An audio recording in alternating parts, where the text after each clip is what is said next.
The Blue Jays bolster their bullpen with the acquisition of hard-throwing reliever Jordan Hicks. Hey everyone, welcome into another Sun Sports Roundtable. Rob Wong joined alongside by Toronto Sun Sports columnist Steve Simmons and Toronto Sun Blue Jays writer Rob Longley. And guys, we know the Blue Jays were going to be buyers at the deadline, and their first big purchase is flame-throwing reliever Jordan Hicks from St. Louis. Steve, what does he do for this Blue Jays bullpen? Oh, he does all kinds of things. He gives you a possible closer if Romano can't come back or if Romano's hurt. If he doesn't give you a closer, what he does, he gives you that Tom Henke, Dwayne Ward kind of 1-2 that the Blue Jays haven't had at the back of the bullpen since forever. And so it's a tremendous pickup of a guy who not only throws really, really hard, but has a sinker that is incredible. And so those two pitches are very, very difficult to deal with. And what it does, if you look back to last year, and even go back to 1992, you go back to last year, the Houston Astros won the World Series with depth of bullpen, just a tremendous bullpen. And I don't have the stats in front of me, but if you look at the stats, they had an amazing run. And I think what the Jays are doing right now is they are lengthening their bullpen and strengthening their bullpen, looking at what Houston did. And if you want to really go back, what the 1992 Blue Jays did. And so it's interesting to me from an historical point of view what was done yesterday. What I want to know is who turned Ross Atkins into Alex Anthopoulos.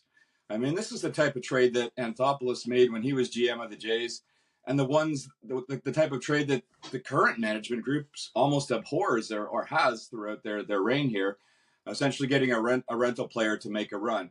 Having said that, it's a great move for all the reasons Steve mentioned.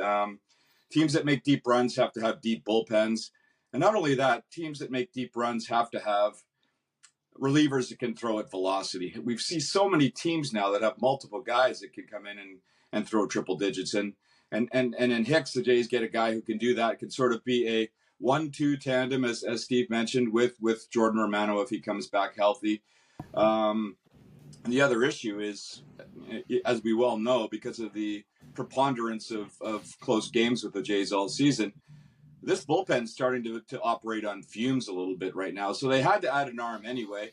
Why not add a legit arm? One that's could have a huge instant late game impact. They had to pay a price for it. They gave up two guys that may have projected as potential starters down the road. But Adam Kloffenstein was a guy who came up essentially with Alec Manoah in 2019 and has been languishing over time in the Jays farm system. Sort of picked it up a little bit this year. So, yeah, they paid a price for it. But once again, the Jays have served notice that this is somewhat of an all-in season, and that was a good big step to make it happen. Well, in 2015, they cringed and traded away Jeff Hoffman.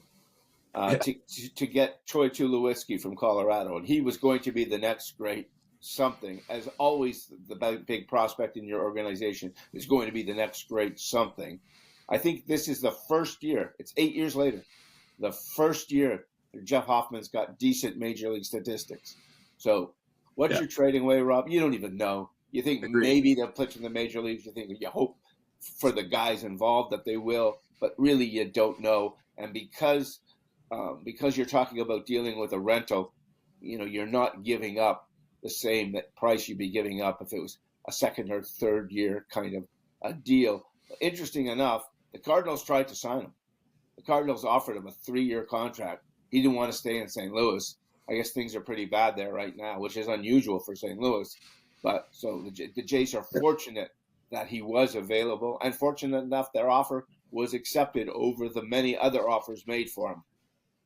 No, I would imagine there are some deals still to be made for Ross Atkins before Tuesday's trade deadline, Rob. But as you look at this team as currently constructed, are they capable of chasing down either the Orioles or Rays for the AL East title as they sit 5.5 games back? It's funny asking that question, Rob, because we've been asking that question since spring training, haven't we? Sure, they're capable. I mean, they have the tools. They have a deep roster. They have a lot of confidence. They have a good rotation. But they just have to do it. I mean, they haven't shown us that long, sustainable, consistent run yet, especially on offense. I happen to think that it's well in reach, and we're going to see a lot this week with the Orioles in town for 4 games. The Blue Jays somehow win that series, then we're looking at a margin of less than 4 games. So yeah, are they capable? Capable, of course they are, but they've got to find that consistency that's eluded them so far this season. The bullpen's been strong. The rotation has been really good. Hitting with runners on base has yet to arrive. George Springer, man, what are we seeing with him at the plate right now? But I think I think that it speaks to the confidence of this team that the reaction on the Jordan Hicks team trade yesterday was a positive one. Players like to see management making a move at the deadline. Players like to see management believing that they have a shot at going all the way and making a serious run. And I think the trade deadline is going to give a boost to this clubhouse, and it wouldn't shock me at all if they made a spirited run for the division. Sunday's game is the kind of game that bothers me as a Blue Jay watcher.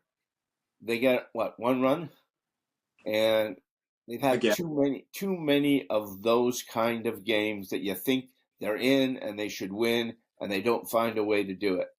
And I still think there's a move to be made by Ross Atkins between now and the deadline, and that's to bring in a bat of some kind. It can be a right-handed bat, it can be a left-handed bat. It needs to be someone that you can put in the middle of your order in the 5-6 spot that can change something that happens in games. And I think, can they catch Baltimore? They can only catch Baltimore if Baltimore fails, because Baltimore hasn't shown any sign of failing yet this season. They've got them for 4 games now. If you win 3 of 4 against them, you pick up 2 games. That's important. If you split, then there's fewer games to make up the same amount of time you're hoping to make up. I haven't seen any sign yet from the Baltimore Orioles that they're ready to do anything close to collapse.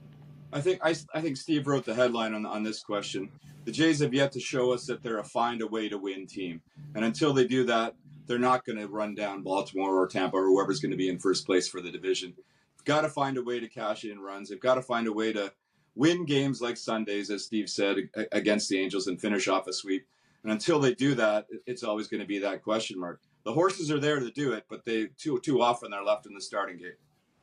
Should be an exciting week with the trade deadline and the Orioles in town. As always, let us know your thoughts in the comments section below. For Steve Simmons and Rob Longley, I'm Rob Wong. Thanks for tuning in, and we'll talk to you next time on another Sun Sports Roundtable.